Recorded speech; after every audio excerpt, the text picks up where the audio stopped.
teachers that are iconic in our memory and, you know, in our hearts and in our souls. And I didn't believe that I would come here this morning and be looking at faces like this. Rajiv sent me a Facebook message saying that he had met Julia and she had visited him.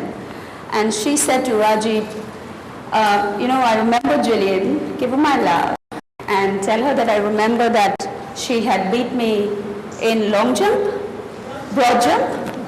She had come first, that meaning me, and I had come second, meaning her. But I wrote back to Rajiv and I said, give her my love too, send me her number, I'll call her. But,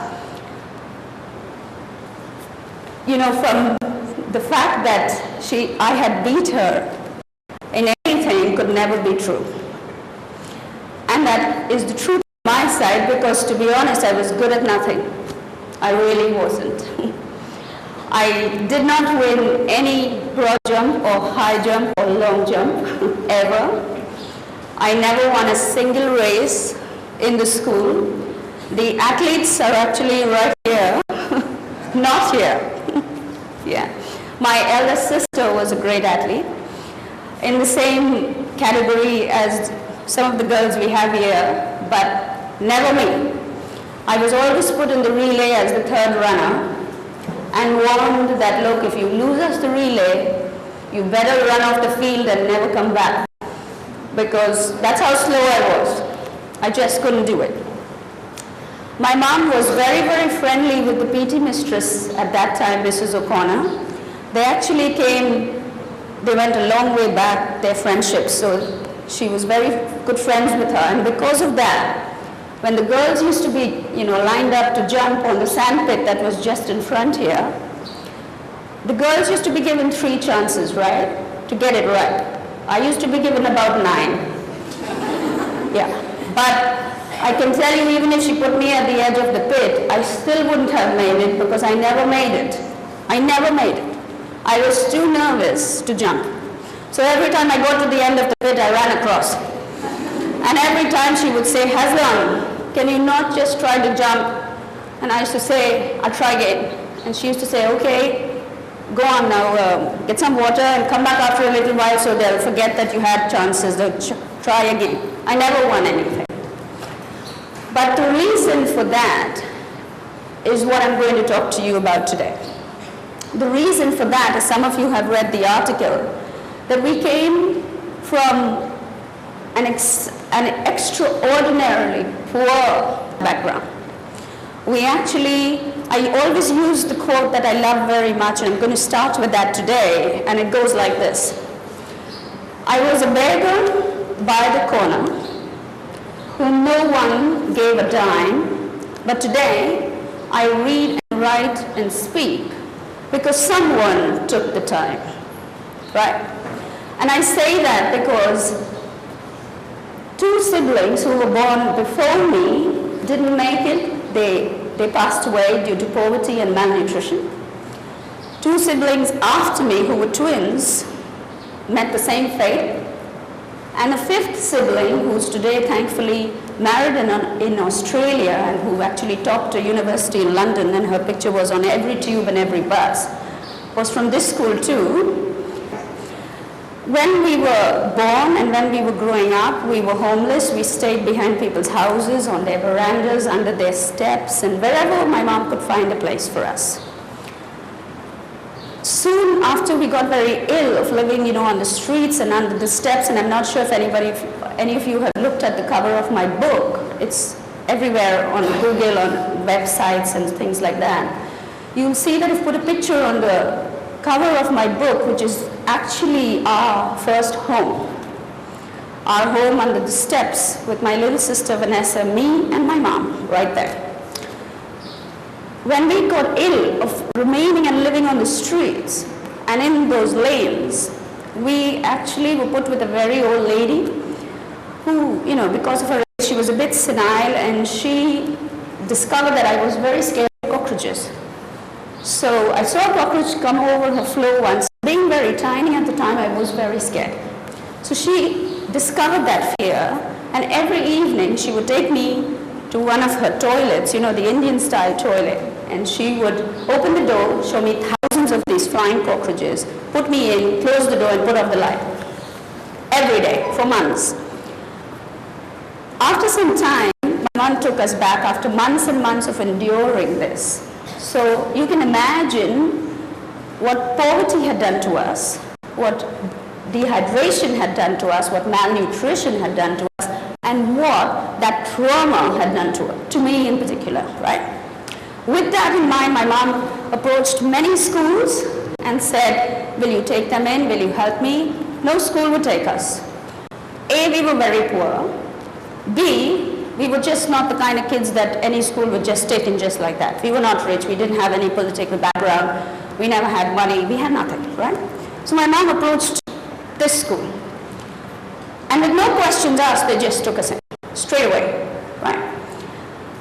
I say this to you because when that happened, and when we were admitted to the school, at least I can talk for myself in particular, we came from I was a very, very nervous child, right up to the age of about 14. I kept falling down everywhere I went, even in front of my boyfriends many times. You can imagine how humiliating that was, right? And my sister always used to tell me, your boyfriend's passing, now please don't fall, right? Or don't wear heels because you're sure to fall, right? But I couldn't help it, I would just fall. And they still tease me about that today. Apart from that, as you know, I couldn't jump, I couldn't run. There was just a mixture of confidence issues and problems and mental issues and, you know, all of that was going on in the mind and in the heart of this little child who was me at the time.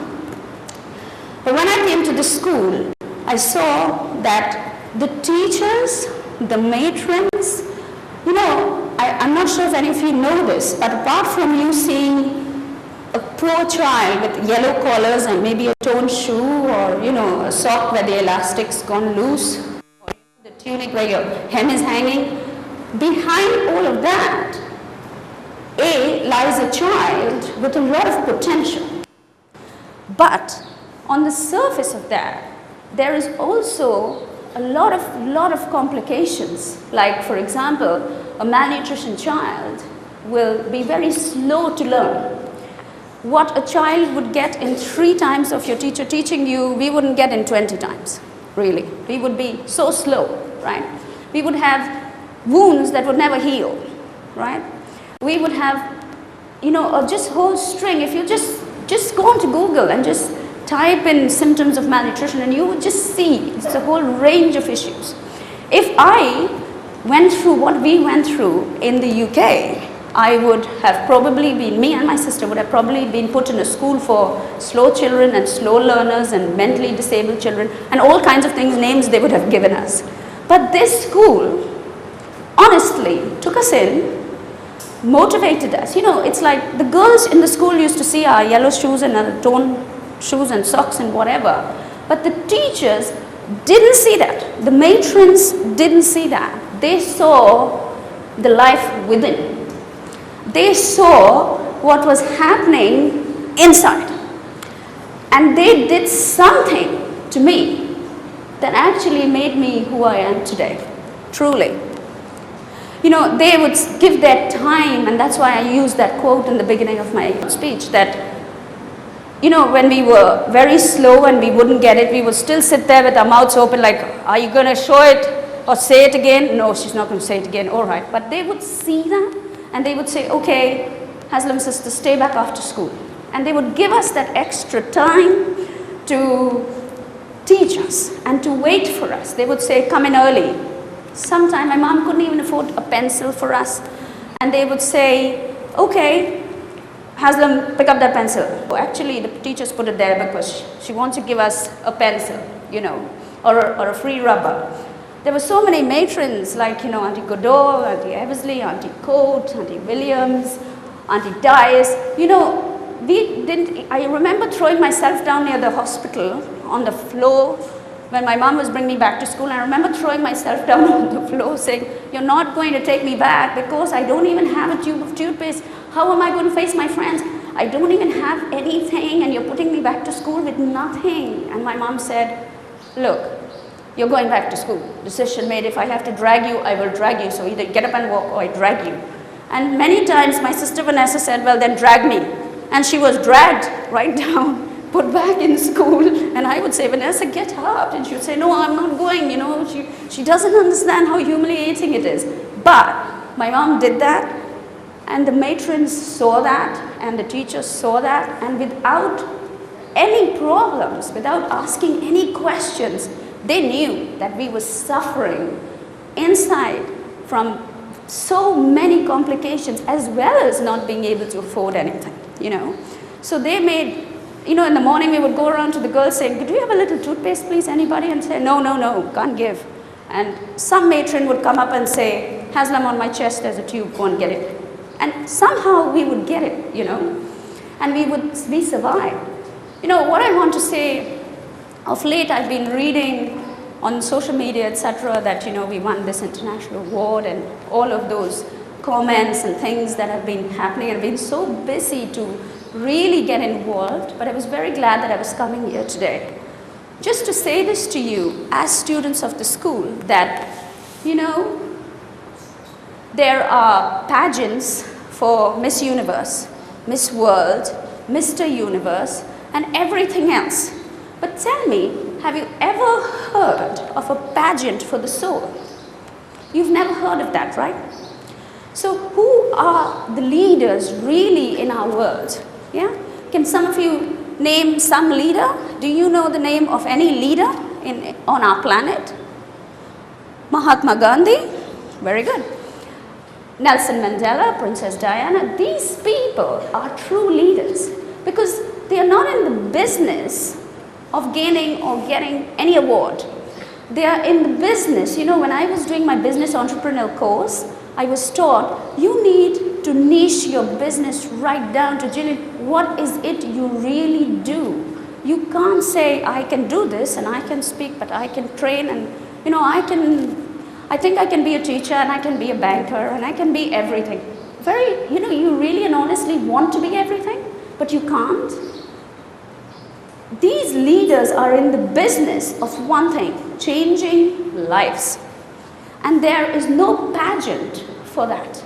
The only recognition that people like this can ever get, without them leaving our worlds, is for people like you and me to be able to speak to the world and to come back and to recognize these individuals. Our school, in my opinion, is not the type of school who's looking for the richest man's son, for a politician's daughter, for somebody who's well connected in business. They are looking for any child whom they can help. You may never see this today, but I promise you, I am a living example of that fact. So how do you reward such individuals? Tell me, how do we do it, right? Do you know, if you researched the fact of what is the biggest fear that human beings ever face, what is the biggest fear that anyone can ever face? We would say death, right? But that's not true. Statistics actually explain that it is not death, it is the fear of public speaking. Now, if I get comfortable as a priest, I can speak to my church every day and I'll be comfortable after a while, right? If I speak to my school, I'm a bit nervous today, as you all can tell, but I'll still get comfortable because it's familiar surroundings, right? But when you go all over the world speaking, trust me, not everyone is your school. Not everyone are people you know. So you will face people saying, you are not that good. No, she wasn't that good. Or you are very good. You are facing a whole planet of different people. For someone to give you the confidence to do that and to get you out of the biggest fear in the world, it takes a very, very special human being to do that. A very special human being. I know friends who would honestly give their left arms to be public speakers. But even if I take them to my training course of 20 people, they're like, Jill, actually not today, you know. Can we do it another day? Because they're so scared, right? That is the hardest thing to do. Now, some of us have been helped and we get jobs and we carry on and things like that. But some of us, we take it to the limit and we prove to the world how good we are. Now, when the world asks us, how did you get that way? How do you do this? How did you accomplish this kind of success? We have no option but to turn, back to our school and say, this is the school. These are the teachers. This is where we come from. These are the people who really and truly helped us to get to where we are today. So we need to always try to remember these things, that whenever you're looking at a poor child or something like that, your teacher has a very different set of specs on. Very different. And your matrons or anyone who's helping you to do that.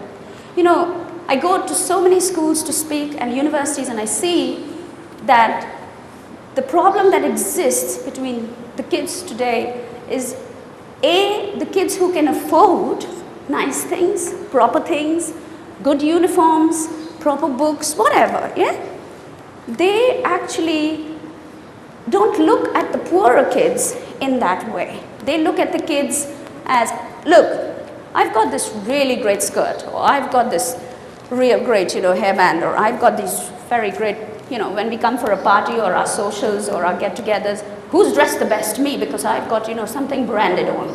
They don't understand what they're doing to the ones who can't afford. And on the reverse side, the ones who can't afford, actually something worse is happening. What's happening there is that they are wanting to fit in. They are so desperate to look like that person or that girl who's got everything. They're so desperate to wear that shorter than short skirt. They're so desperate to, look like Aishwarya Rai or whatever. So they give endless trouble at home to their parents. Endless trouble. We have to have that. We have to get that.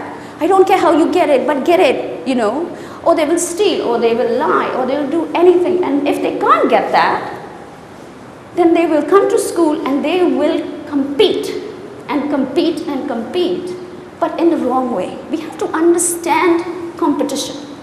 Competition, if any of you know, is like cholesterol. There's good and bad, right? It's like that, really and truly, everywhere in the world I speak, I see people saying, my sister-in-law has this great business, so, I need to get a better business than her. My brother-in-law flies around the world 3 times a year, I need to make it 5, And my sister-in-law has this lovely full set of jewelry, I'll just buy mine, but I'll make sure like there's 2 diamonds in it, so like I'm better than her when I go to that wedding or that party. I need to compete and compete and compete, and that is where the problem lies. Tell me something, ask yourself something. Why is it there are different professions in this world?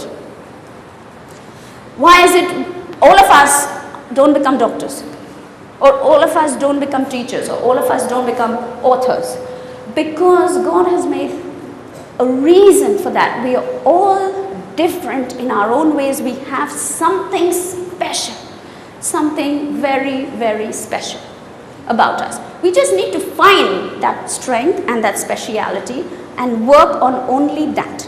Tell me something, in the course of history, have you ever come across 2 Shah Rukh Khans? So how can we compete to be like him? I get Facebook requests 10 or 12 every day from Shah Rukh Khan. Every day. Every day. And I go back and I say, look, if you're ashamed of your face, and you are ashamed of your name, then I am ashamed of you. So if you tell me your real name and show me your real face, then I'll be your real friend, right? So stop being ashamed of yourself, Start to accept who you are and know that you're special. There's a very small little poem that I want to read out to you to make you understand this fact. It goes like this. The one and only you, every single blade of grass and every flake of snow is different. There is no 2 alike, From something small, like grains of sand, to each gigantic star, each one of us were made with this in mind, to be just who we are. How foolish then to imitate. How useless to pretend, when each one of us comes from a mind whose ideas can never end. There'll only be just one of me to show what I can do. And likewise, you should be really, really proud that there's only one of you, right? Please remember this and try not to compete, because no amount of makeup, no amount of short skirts, no amount of, Shah Rukh Khan's type t-shirts or whatever it is they wear can ever make up for what's within. There is something within. If you meet a batch of students who are 27, 37, 47, 57, 67, right? Tell me, when you're standing in that room, do you really care who 20 years ago, 10 years ago, 5 years ago had the best legs in school? Or who had the best lips in school? Or, who wore the shortest skirts in school? Who looked the prettiest in school? We don't care. You know what we care about? Who today is the most successful? Who? That's what we care about. We love them all. We love them, and we will always love them. But when you go out into the big bad world, you will be judged with a wand of success and not with how pretty your face is. It doesn't work that way. There are millions of models who come to London every day and get turned down. There are millions of people and girls all over the world who try to compete to be like actors and actresses. You have to ask yourself this question: Are you growing up to be a consumer or a creator? Do you want to create your own destiny and become so powerful that when you stand on stage, people pay you thousands of dollars to speak, or you become the greatest surgeon or the greatest doctor or the greatest pharmacist or the greatest, teacher? Or do you want to still be a consumer and let every actor, actress, businessman, industrialist create everything, and you just buy whatever they create, whatever they give you? You just keep on buying and getting them to be richer and richer and richer and richer, all on your money. But you are quite happy not to take that plunge, because you are actually competing with the wrong things. You see? You're competing with the looks. None of us can ever look like Aishwarya Rai, even if we have 10 times plastic surgery. Trust me. We cannot look like Julia Roberts. And we cannot look like Mahatma Gandhi. We cannot do that. We are one. So don't compete with superficial things. Compete with what's within. I want to tell you, I ask you this. Anyone know Shakira? You all know, right? So I say this. If Shakira can dance, and she's very good, I love her, I have all her CDs. And if Kylie Minogue, where I come from, can sing, they are the same height as me. Can I not speak? Can I not be a public speaker? Yes, I can. So that's the strength I'm taking away. Those girls came from nothing. How did they become something? What was the strengths they had in them that led them to be who they were and what they are? I want that strength. I don't want to look like them. I know I could never, and I'm not interested, really. That's what you need to take away.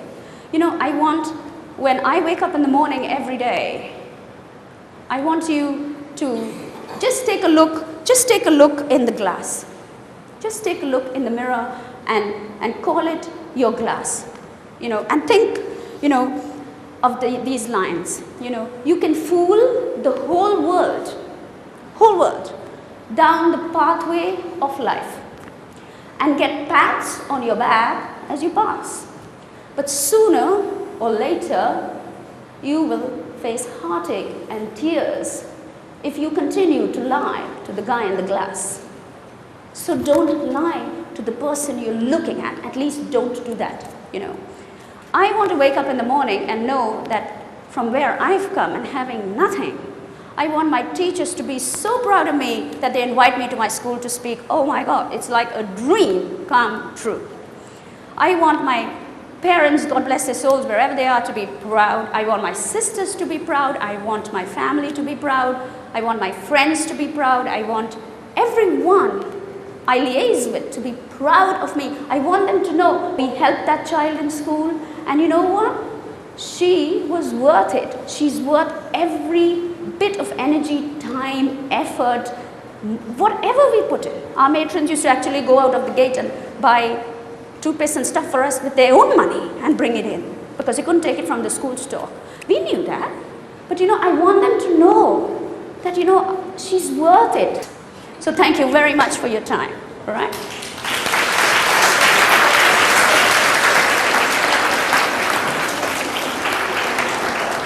Thank you, Jillian. That was really wonderful.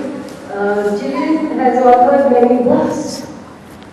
She's a motivational speaker these days, and you heard from what she just said. It was really wonderful. And just think about what she's just told you. Is there anyone who would like to ask her a few questions? Teachers probably, girls, and the mic. Wait for the mic, please, girls. I want to come there so she can hear me. All right.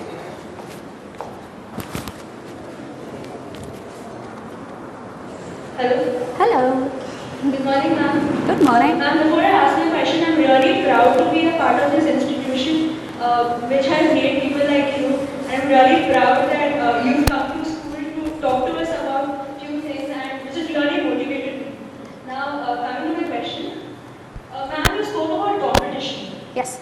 About saying that everyone has a specialty. Ma'am, how do we distinguish good competition from bad competition? Okay, great question by the way, thank you.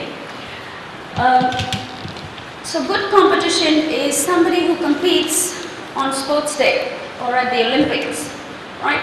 That's good because you're going to win, you want to get faster, you want to bring recognition to yourself and you want to bring recognition to your school. Many of these athletes here today actually ran for multinational companies, like Cadbury's and Coca-Cola and all of that. That was like, wow, recognition straight back to the school, right? So that's competition. And that's good competition, like good cholesterol, right? But bad competition is when you look at your friend and you think, I can be better than her. Because that's not going to work. That's why I said to you, you can fool the whole world down the pathway of life. And you'll fool all of these people as you go by.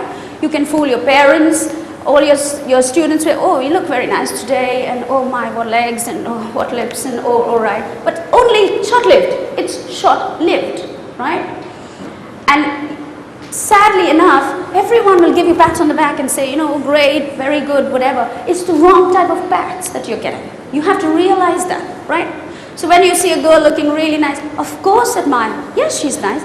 But you know what? That's wrong competition.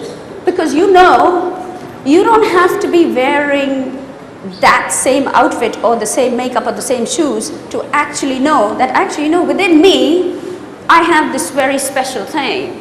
And someday I'm going to be this great success. I don't have to wear those clothes to prove that, right?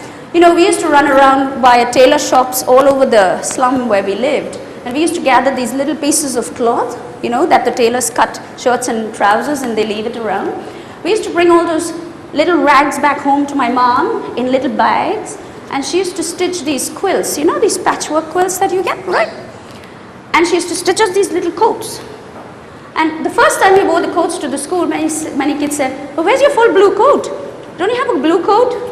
The fact is we didn't have a blue coat. We just had that little coat my mom had stitched. So we'd go home and say, but mom, they're asking us for a coat. Can't you buy us a proper coat? And my mom used to say, no. Look, listen to this song. And she used to play, if you want to listen to it, please do. Please try to download it. It's by Dolly Parton and it's called My Coat of Many Colors. If you listen to that song, it will just change your life because you will never bother about a proper coat again, really. Because you would be thinking proper competition, not the wrong type of competition. Really, there's a time and place for everything. And like I said, think of yourself 5-10 years from now in a group like this and think, when you walk into a room, will people remember, oh yeah, she was a pretty one, okay, yeah, so what, she had great legs, so what. But who's most successful, who's doing really well, we want to know that. It's about you. So you need to empower yourself. Think that way and you can't go wrong. Think makeup, think the other way, you're definitely on the wrong path. Huh? Thank you. Anyone else?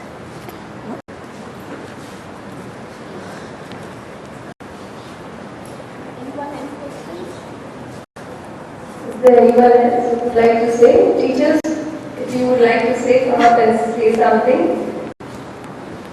Jillian has been doing a lot of hard work.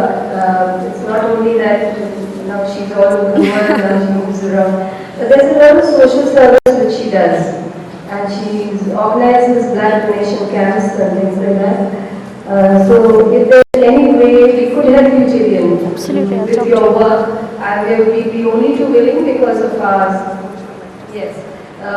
We have this Interact Club. Okay. Okay, which does a lot of work, and the other clubs are there. We can pull in our resources and just assist you. You are doing a wonderful job. May God bless you. You've done a lot of work, and for you to come back to the school and tell us, poverty didn't bring her down. She didn't blame the world for her situation. What she did was she built on her whatever she had, the faults, the weaknesses which she had. She built on that, and that is why she's so successful today.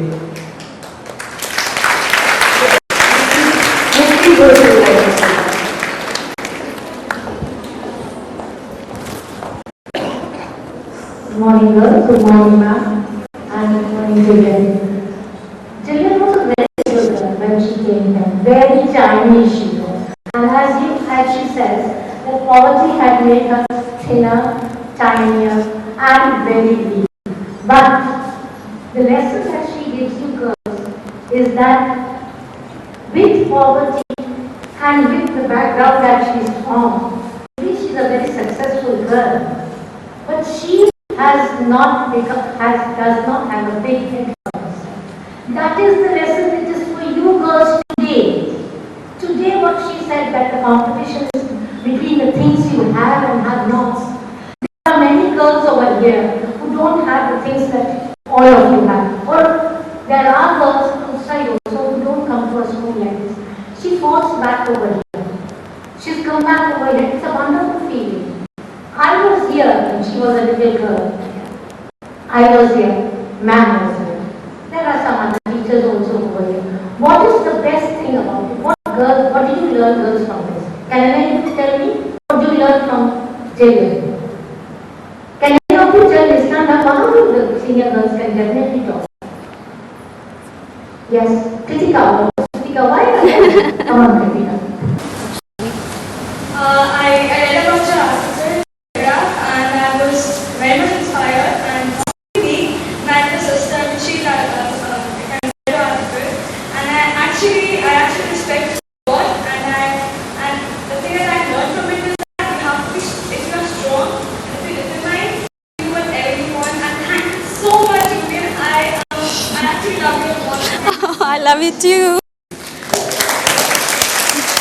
That is the inspiration that you have given. But listen, girls, what you want to say was today that she's risen from the very scum. When she was talking about the couch and her being put into the toilet, I think that is eerie. That's eerie. I think that impression will never leave us in our life. There are people who are very fragile. But from where she has risen from the very scum of the earth, she has now really a slumdog millionaire in real truth. But has she forgotten her basics?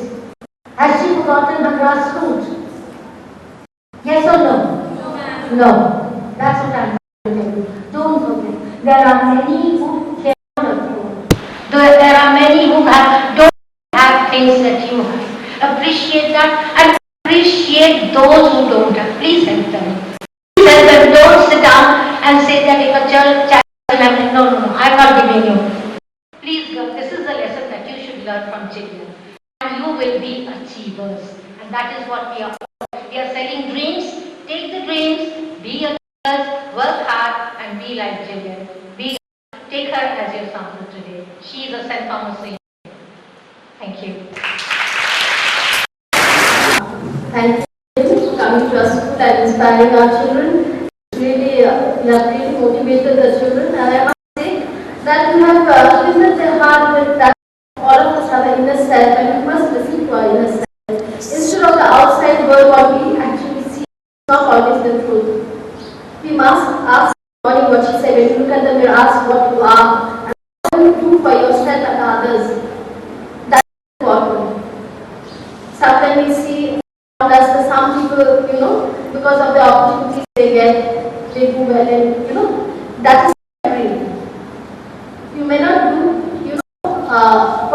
education, we all race against, what education in the world. But how to do it, how to actually, all of us have got talents. God gifted us with talents. No one can say, I have talents. You must have your talents to, it's a gift from God, and we must utilize it for the betterment of the society and for ourselves. Thanks a lot. Please do come again. We are Thank you. Thank you. Good morning, everyone. Let me just tell you, girls, that she was saying that one of the worst fears is speech, and I think I have that. But in spite of that, things, Thank you.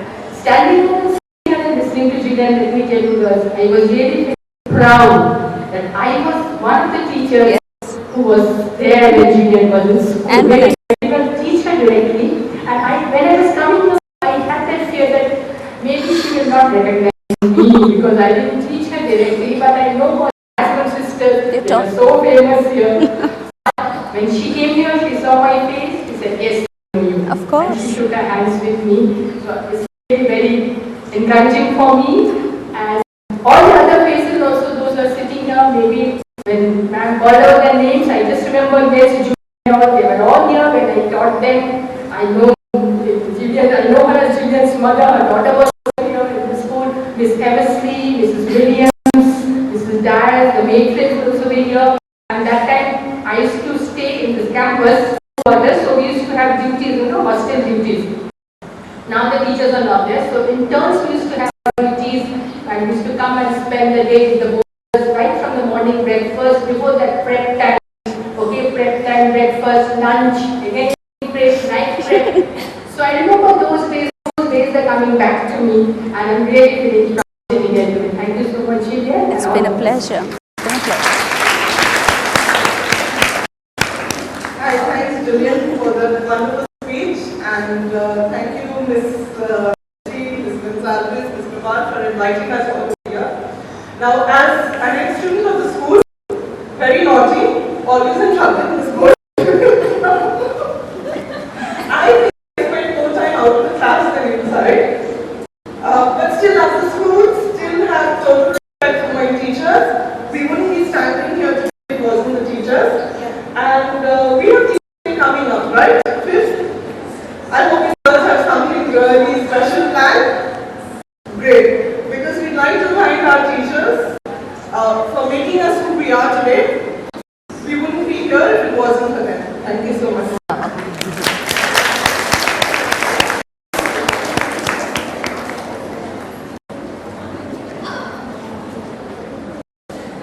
Okay, now since we've come to the end of this program, let's wish Jillian all the best. May God bless you in your ministry and in all that you do. Thank you. We are always with you. We pray for you. And the rest of you, thank you for coming. It was wonderful to have the ex-students of the school with us. Thank you very much. Girls, please be seated as we leave the hall. Then we can go back to your classes. Okay, I'd like please to end everything on sports day. Let's do it now. Three church parades, yes! Hip hip! Hooray! Hip hip! Hooray! Hip hip! Hooray! Thank you.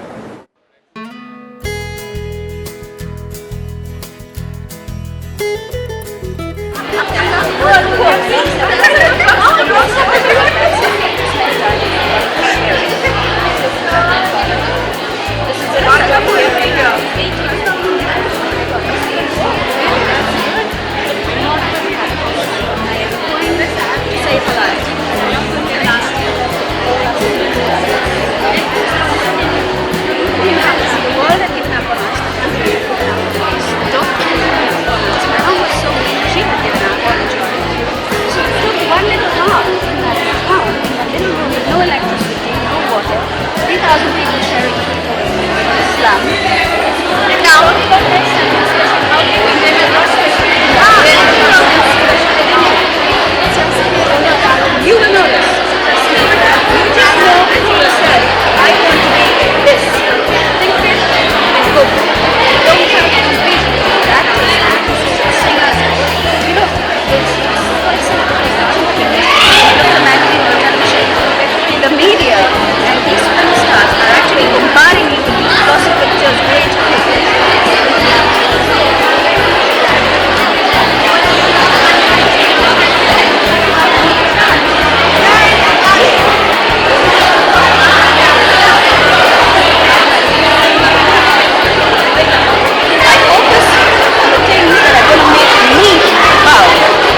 office. And girls, please go back to the class. This is Anishi for your please. Guys, again, Chitra.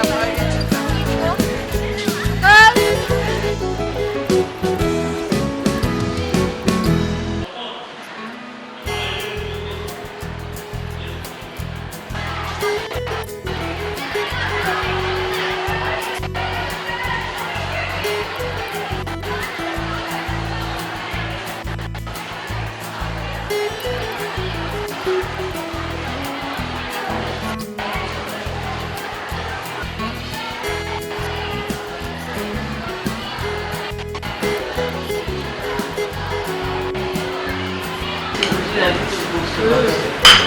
The girls So sweet. They won't think. So many questions they're asking. I have told Very you nice. long